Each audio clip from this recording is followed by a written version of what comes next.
This is just a quick tutorial that's designed to give an overview how to create a choose your own adventure using Google Slides. So I'm going to walk you through a really basic choose your own adventure model, and you can make these more complicated.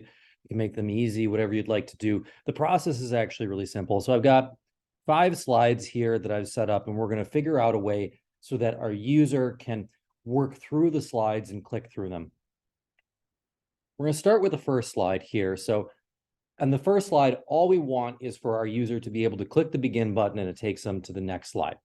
It's very easy. And I'm going to show you 2 ways to do this as we're going here. I'm going to go up and I'm going to click insert, scroll down to link, click that. And then in this case, because we're just going from slide 1 to slide 2, we hit next slide. All right, from the user perspective, here's what that looks like. We open it, you click begin, and it moves them to that slide. Very simple. Now, staying on this slide, so this is a simple maze. So what we want to do in a maze is give our user the option to choose from one of 2, in this case, choices. So I've got a path here. They can either go left or they can go right. Well, I like to make buttons just because it makes it clear where you're supposed to look. I'm going to keep it gray for right now. And I like to make them the same size. So what I do is I just click Control and then V, cut and paste. So now I know that they're the exact same size, and I move one over here. All right. So we got left and right. One of these I'm going to do text. So I'm going to put some text in the center of this box. I'm going to center it because I like to center it. And then I'm going to say go left.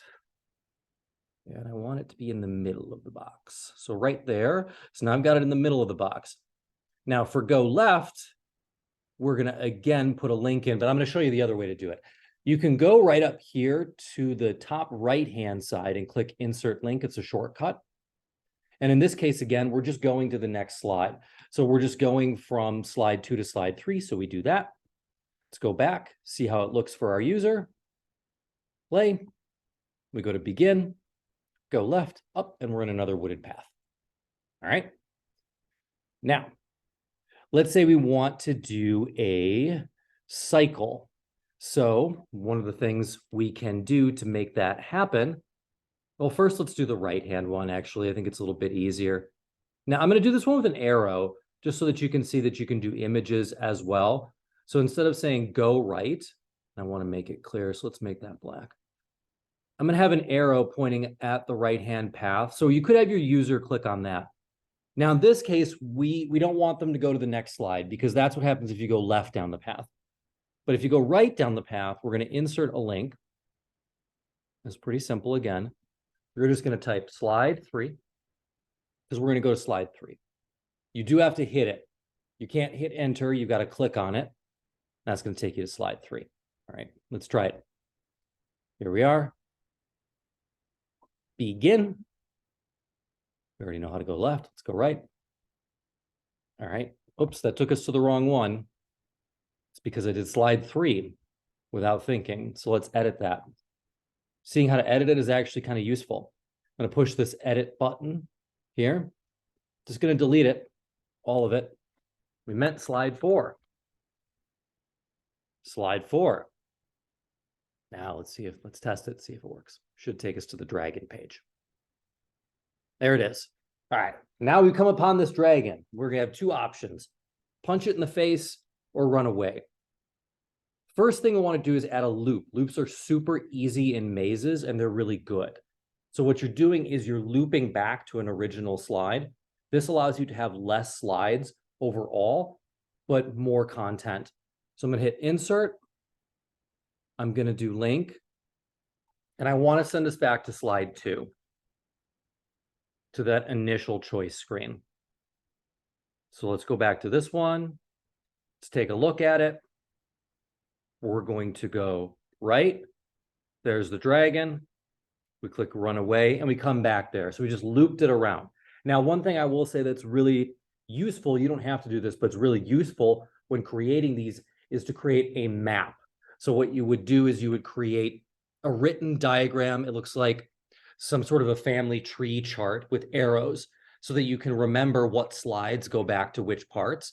If you're making a really big choose your own adventure story, then you probably want to do one of those. If it's small, you can do line of sight and it works just fine. Now, but we also want our user to have to start all over to lose the game. So we're going to do that here. Again, highlight the text. I'll go up here this time again to show that example. And we'll go back to slide one. Slide one, Dragon Quest. So we got that. Oh, actually, you know what? Let's go on and have a game over slide first. So instead, let's edit it again.